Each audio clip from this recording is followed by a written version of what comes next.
Welcome to the Tudor Dixon Podcast. Well, the Trump administration ran on exposing fraud and a few other things, but fraud was a really big part of their campaign platform, if you remember. And looking back, you probably also remember Elon Musk joining the rallies. He talked about volunteering his time. He was going to expose waste, fraud, and abuse. And then when President Trump took office, we had Doge. And I believe that Doge was essential. They started cutting waste. And then the pushback was really hard. You know, like there was all these people like, oh my gosh, you can't cut all of that money. But it was essential to opening the minds of the people that there actually is fraud, waste, and abuse. And when you are in positions of power, there is the opportunity to abuse the system. Why was that pushback so hard at the time when Elon Musk was out there? Well, first of all, there's coordinated efforts. When you have someone as powerful and as rich as Elon Musk, they create all these organizations and they start to try to chip away at his integrity. So we saw that. But also, I think for the American people, it's like very offensive. You know, it's like really unbelievable to think all of your money has been given to the government. You've given them, you know, almost half of your money, and then they've given it back to all these fraudulent organizations. And at first it was like, oh, I don't want my money to be going to foreign governments and foreign countries. But then we start to see what's happening just on the local level. So you see Minnesota and you go, why is this happening? But if you take a step back, it really actually makes sense. Because we've said this for years. How are these yahoos getting elected? Like, how is it possible that these Democrats are getting elected? Because generally, I mean, you've got a few that have the it factor, but generally they're awful people. They're really bad at their jobs, or they haven't had a job. They're not capable of speaking. I mean, look at Kamala Harris. She was a total disaster, and they have zero leadership experience. These, a lot of times, I mean, Kamala Harris was an attorney, but she's never led anything. She's never run a company, and no foreign policy experience, none. I mean, I seem to remember her even saying, I haven't been to Europe either. Well, a perfect example that she had no foreign policy experience. Look at Obama himself. He was a first-term senator. He was an attorney. He was a lecturer. Does an attorney and a lecturer, I mean, really, there are quite a few jokes about attorneys, but is an attorney and lecturer the guy you want running the country?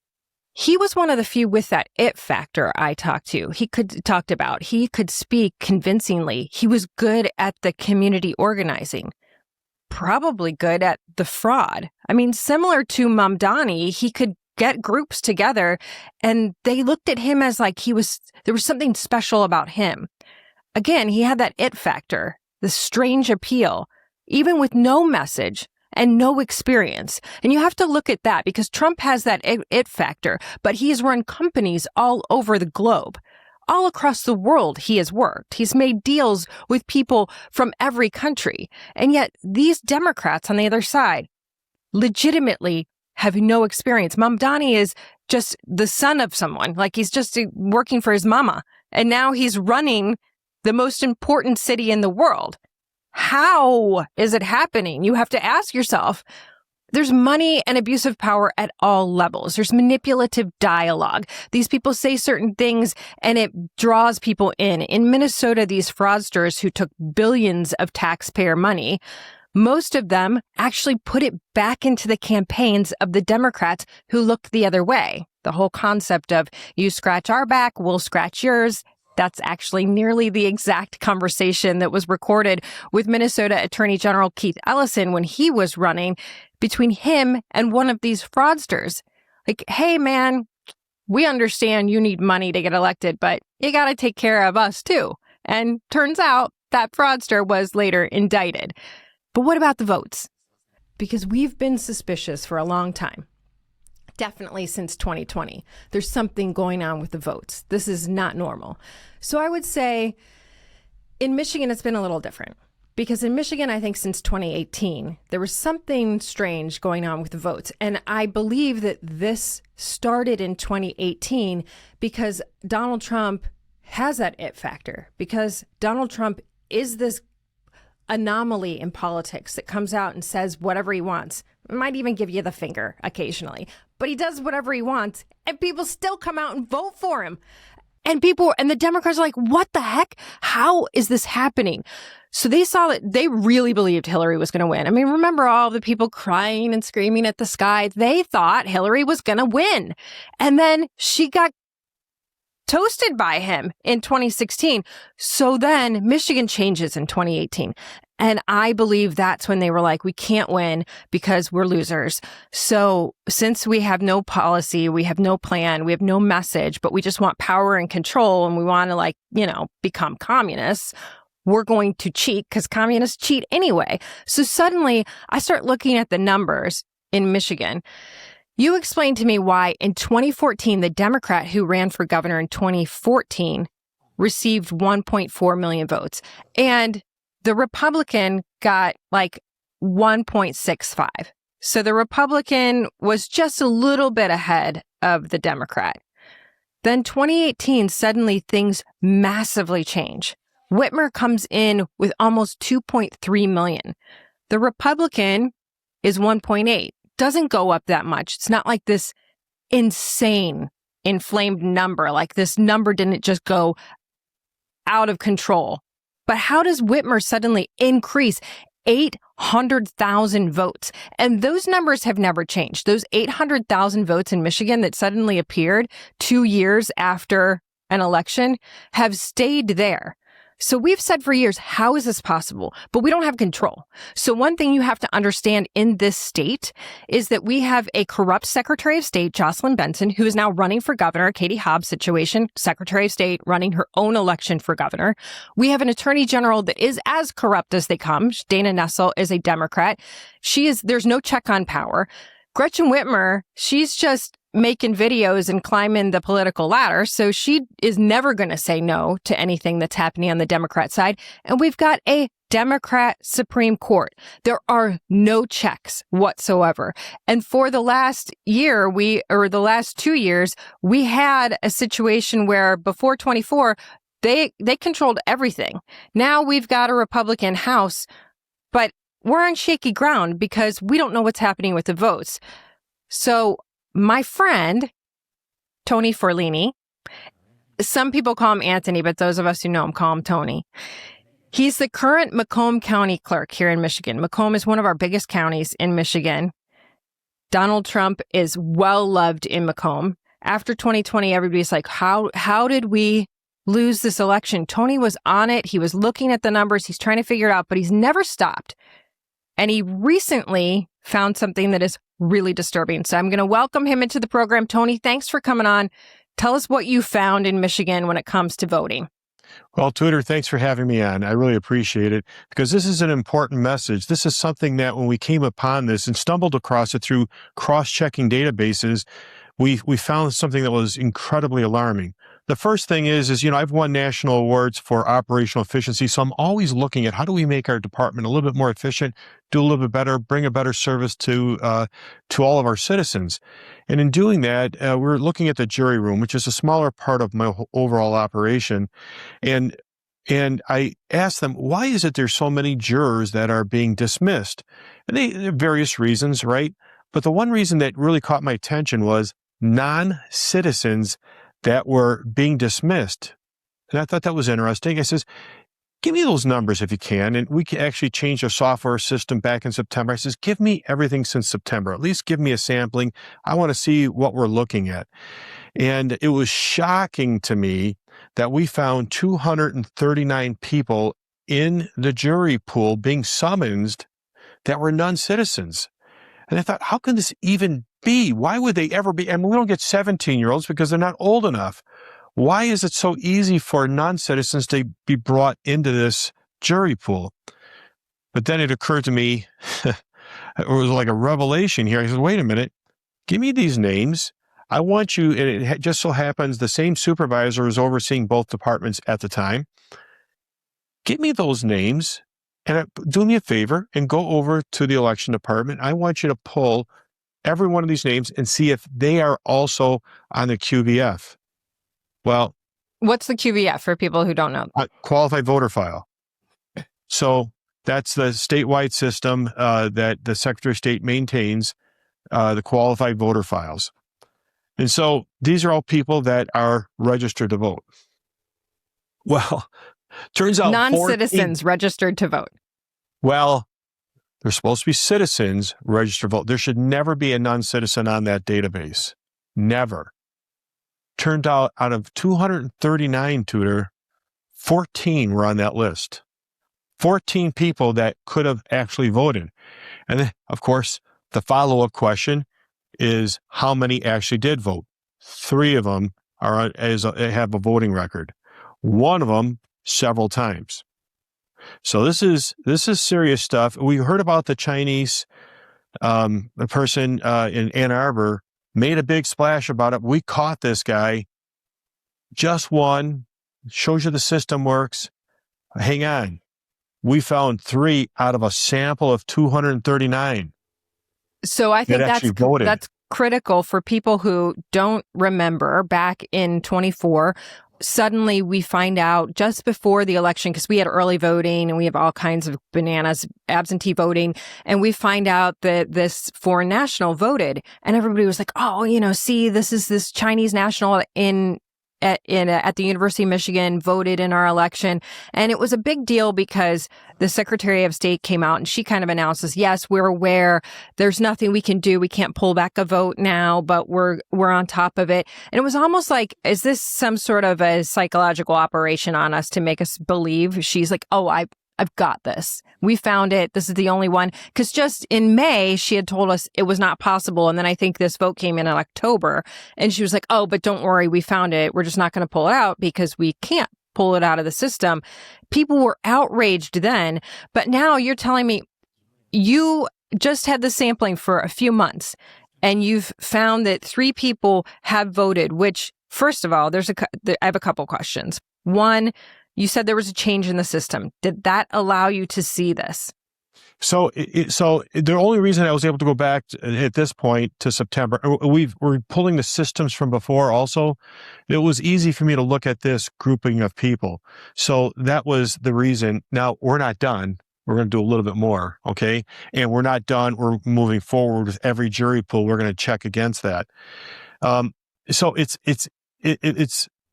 think about it, Tudor. 5% of that jury pool was registered to vote.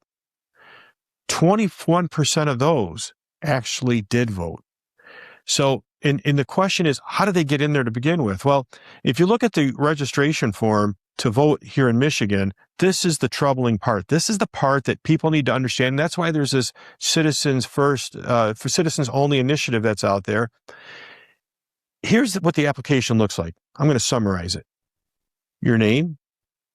Are you a U.S. citizen? Now, you know what? There's people that maybe are here in this country don't totally understand that question. So I'll give them a pass, maybe, right? That maybe I won't give them a pass. I lived in Clinton Township. I'm a citizen. That's kind of maybe what they're thinking. Let's just assume that. We're going to, you're innocent until you're proven guilty. You check the box. Yes, I'm a U.S. citizen. But then the next question is, give me your, the last 4 digits of your social security number, give me your driver's, whatever. If you don't have that, there's another box you check. I don't have a Michigan driver's license. I don't have a Michigan ID, nor do I have a social security number. So now you check that box, you're in. How is that possible that the system doesn't kick you out? Because there's nothing in the system to kick it out. There's no checks by the state. And that's why there really needs to be a national database. I think Trump has talked about it. President Trump talked about that. I saw some release he put out there that there should be a national database that our clerks can check against that. So it shouldn't be self-reporting. It should be, we make sure you are a citizen. It should be very simple. We check the box. Yes, they are a U.S. citizen, and send it in, not self-reporting. And what concerns me about the self-reporting, Tudor, is, I am the clerk of the court. And being the clerk of the court, we also have, we're the ones bringing people in for the jurors, right? And we're checking them. They're self-reporting. Is it possible, and it is possible, that nobody said anything to us? They wanted to serve on the jury pool, and perhaps they got into the system, and perhaps they actually made a judgment on some case that they weren't allowed to make judgment on. And someone could have either gone to jail or been let go based on the fact that someone from another country who has a different culture, and this is a serious concern. The culture in a different country is very different than ours. If you are not a citizen, you have not gone through the class, you do not understand our laws, you do not understand our procedures, there should be a safeguard to make sure that person is not making a decision on whether or not someone is safe in our country to be free. We are judged by Americans, not by foreigners.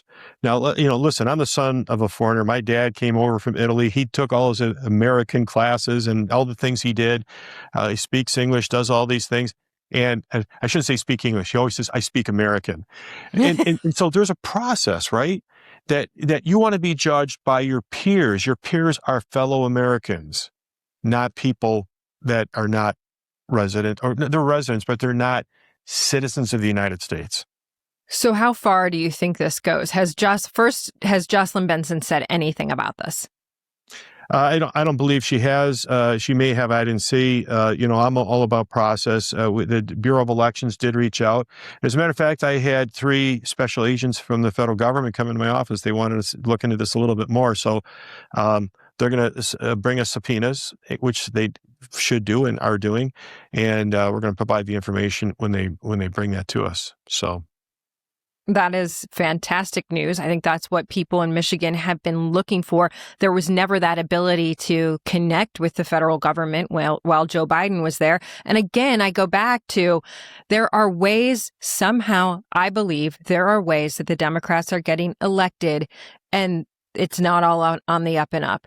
And I've had people say to me, and probably every time I post on social media, I've had people comment on that post saying, you didn't even fight your election. We were talking about hundreds of thousands of votes. There was no legal way to go back and fight that. And there's not enough money in the world, and certainly not enough money from the donors in Michigan to go back and fight an election against an incumbent governor who has the power to do things to any donor who would have tried to help prove that there was some cheating in some way. But regardless of that, I think it's also critical to understand that going back is very challenging. And even President Trump would tell you, and his team would tell you, going back was so challenging. We learned that you can't go back. That's why the RNC fully changed in 2024. The RNC had no ability to do anything. They had given up their ability to have lawsuits or fight any type of election. They came out guns blazing in 23 and 24 and said, we're going to make sure everything that's going on that's illegal at the Secretary of State's office across the country in all these different states, we're going to sue now. They sued Benson like 8 times, and I think they won 6 of those. Well, and let me say this, Tudor. As the county clerk, I did everything within my power for the last 5 years, little incremental changes. They might be little, but I think they're pretty big. I was the first county clerk in the state of Michigan to shut off the modems. It's caused a little consternation with people. Results came in a little bit later, but we knew there was no modem interference or anything possible there. I will say we complain about the fact that your results take so long. So now I know why. I'm not kidding. Every election, I'm like, what is Tony doing? Well, I'll tell you what, CNN did a little story on it that I actually was getting in police cars being escorted to different precincts or to the clerks, grabbing their sticks and bringing them in because I wanted to get these results in earlier. So it was a change that we're making a few other changes to do it a little quicker now. But I think there was enough concern about the modems that I felt like I want to bring confidence back to our elections. And in order to do that, we had to eliminate all the little things out there. For instance, I introduced for the first time in Macomb County watermarked paper. It costs us a penny more per page, but isn't that worth it for the sanctity of these ballots to have that little bit of confidence that the paper being used is watermarked, it's official paper? They do it with a $20 bill. Why wouldn't they do it with our ballots? So, we did that. We trained all our clerks to do hash validations. And all that means is that how we program the sticks and the tabulator sticks that have that information and how we get it back. There was no foreign interference within that. And that was a big job to train them all to do that. And we did it because I think it's worth it. It's worth it to know that there's not outside interference. We turn our tabulators on so that when they scan the ballots, the image is captured as a PDF, and it shows in that tabulator with another PDF that says, here's the ballot, here's how it's scored, look at it, compare it to the tape, complete transparency. I want people to feel comfortable with that. And if you want to FOIA them, it's very inexpensive to FOIA because we have it all electronic. Well, and that's what I think people don't understand. That's why right now it is so hard to go back and look, because other counties aren't doing that. And it can be the clerk's decision, but this isn't just at their fingertips. You have to be proactive to do this. If you were in the Secretary of State's position, you could say, we're going to do this across all counties. The watermark paper to me is so critical. And I think I want people to understand why that is critical, because there has been concern that people could copy the ballot, make copies of it, and then bring those in at the end of the night. We had a lot of those concerns when it was, Detroit, where did all these ballots come from? If you have the watermarked paper, you know that was officially printed, that was paid for by the state, that this isn't a copy. That's why it's so critical. And the American people should be demanding this everywhere. Everywhere. If you are running for Secretary of State right now in the state of Michigan, so do all of these changes that you've done in Macomb go into effect in the entire state if you are able to take that position back for Republicans? We are going to do everything we can to bring the confidence back to elections, whether it's cleaning up the voter rolls, which we've recently done. We did some of it, small. I'll give you a quick sample. 300 people, we had 600 people listed that they were over the age of 100. I had my office look at every single one of them. This is low-lying fruit, people over the age of 100. Let's just look at that. 300 of them are no longer with us. They're no longer with us. My wife doesn't like me to use the word they're dead, but that's what happened. We had them removed. Right. I know. She doesn't like those words. So they're no longer with us, Tudor. And so that's the kind of stuff that we're doing, incremental changes. You can't change it all overnight, but you can make a little bit of a change all the way through. And for 5 years, that's what I've been doing. I've been doing this incremental changes all the way through. I hate looking backwards. We use 2020 and before as a really a study, if you will, of what went wrong. But I can't go back and complain about it. I can only go forward and make changes. So the things that people were concerned about, we can start eliminating those reasons. There's always going to be something. I want to stop you because I do think it's key that you were in that position during those times, because where you don't want to look back, you were there. You have that experience, and having lived through it, that influences how you run your department today. Right. And keep in mind, I didn't run the 2020 election. I won the 2020 election.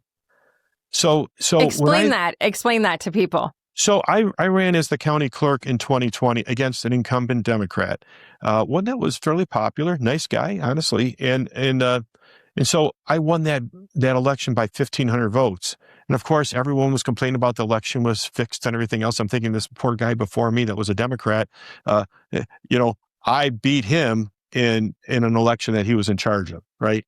But it gave me a unique perspective because I had nothing to hide, because I had everything to gain to try to find problems with what had happened before. Fraud. I didn't find the fraud in Macomb County. What I did find was protocols that weren't properly followed, things that would create doubt. And those are the things that I eliminated immediately, and moving forward started making it better and better. So it's important to note that I was in a good position to look at Macomb County and what happened in Macomb County. There's a lot of things, we're still finding out. We're still trying to uncover. This jury service and how that all came together was just one of those things that we uncovered and continue to as we move forward. We have to keep our eyes open. we have to always keep our eyes open as to what is going on out there. What are the bad guys looking to do? How can we prevent it? It's really, it's the bad guys. It's, and it's sometimes it's because we have systems in place that are not very good. The protocols are not very good. The application to vote is one of those flaws. But Macomb County loves President Trump. They sure do. They sure do. Just outside my house here on Lake St. Clair, man, there is a flotilla. There must have been, I don't know, 1,000, 2,000 boats that went right by, all waving their flags. That was back in 2016, 2016 and 2020. And by the way, President Trump won Macomb County in 2016, 2020, and 2024. I see you have a picture of him behind you there. Oh, I do. This is a great picture. I love talking about it because this picture with President Trump happened in the White House. I was invited because the president from Italy had come to visit, and I was invited to come in. I had been knighted by him, by the way, a few years before that. Whoa. Okay, that's a whole nother story. You're going to have to tell us that someday. Whole nother story. So I was invited to come in, and it was the day my granddaughter, my daughter gave birth to my first granddaughter, first grandchild. And so I was getting a lot of grief from my wife, and I told the president, I said, I'm really getting a lot of grief from my wife, but I had this onesie in my pocket I pulled out. I said, if you could sign this for my granddaughter, it'd make everything better. It didn't, but I said that to him. He laughed. He thought it was funny. He signed it, and that's a picture of him signing it right there. And then right next to it is the actual onesie. And so that is awesome. When I brought it back, I asked my daughter, where do you want me to put it after I took the picture with her? And she says, oh, Dad, she's in the hospital, so I'll just put it over. They'll take care of it later. I go, Steffi, no, it's not going to happen. I'm taking it. If she turns out to be a great kid at 18, I'll give it to her at her graduation. So for the time being, it's in safekeeping at my house. So she's not allowed at the Abolish ICE rallies or anything like that. She's got to be. Better not be. Good. Well, I appreciate everything you do in Macomb County. I will just say, for those of you listening, I live on the other side of the state. I'm going to say we have the best beaches, but you definitely have the best food in Macomb. But I'll let the restaurants know that. Honestly, we're in a little bit of a food desert. I'm not going to lie, but I go over there and I've never had a bad meal in Macomb County. You guys do food very well. Well, that's why I look how I look and you look how you look. How's that? The Italians do food very well. I think that's part of it. We were just at Luciano's last night. Oh, I'm jealous. Tell them I say hello. I'll do that. They are wonderful. All right. So tell people you are running. This is a critical race. I want people to understand that when you look around the country, whatever state you are in, the races that you may not have paid attention to in the past, which I would say are Secretary of State, Attorney General, prosecutors, local races like that. But on the state level, AG and Secretary of State are races that I think historically Republicans have overlooked because we've thought of them as nonpartisan. They are not nonpartisan. You want to have somebody in there who is going to look at it from a non-biased perspective and make sure that it is running well. I believe that we have that person, but you're running. You're not there yet. We have to make sure that we get Tony into that position as Secretary of State. Now, it's just this news came out that our Lieutenant Governor, I'll say Gretchen Whitmer's lieutenant governor, who I believe she used to get into the position that she's in. And now she's just throwing him to the side. Like, I'm going to have a guy with me, but I don't really care about him, because she would not endorse him for governor. He's been running for governor for all these months, many, many months, against Jocelyn Benson, our corrupt Secretary of State. But Jocelyn Benson is corrupt. She's traveled the country with Hillary Clinton. She's a bad egg, okay? She and Hillary, tight like this. I'm sure Hillary made some sort of, threat on Garland's life. We'll suicide you. I don't know. I'm guessing. But somehow Garland decided to step out of this race, and now he's running for Secretary of State. We do not want a trifecta of Democrats again. I think that this race is going to be very tight. We've got to make sure that people are supporting Republican candidates. So tell us your website. So my website is real simple. My name, AnthonyForlini.com. And that's where you can get information about me. There's a donate button, which is so critically important for your national audience. This is a critical race. I think it has national implications, and I think this is something that the right person getting in could really make a lot of dramatic changes that can be used as an example across the country. I love how you're like, it's so simple, AnthonyForlini.com, because like everybody knows how to spell Forlini. It's Forlini. It's like, doesn't everyone know that? I know, right? We're not all Italian. Okay. Right. Thank you so much. I appreciate you coming on today. Everybody, check out his site. Check out what he's doing. I think you said the president retweeted the article about your press release and Elon Musk. So people know that you're working hard here. We're working hard, but we do need the support of all the patriots across the country. So it's not something that, I don't believe it's just Michigan that's at stake here. The rest of the country is also. Absolutely. Well, thank you, Tony Forlini. Thank you for coming on. Thanks, Tudor. Appreciate it. Absolutely. And thank you all for listening to the Tudor Dixon Podcast. As always, you can get it wherever you get your podcast, the iHeartRadio app, Apple Podcasts. You can check out TudorDixonPodcast.com. Also, you can watch it on Rumble or YouTube at Tudor Dixon. But make sure you join us on the Tudor Dixon Podcast and have a blessed day.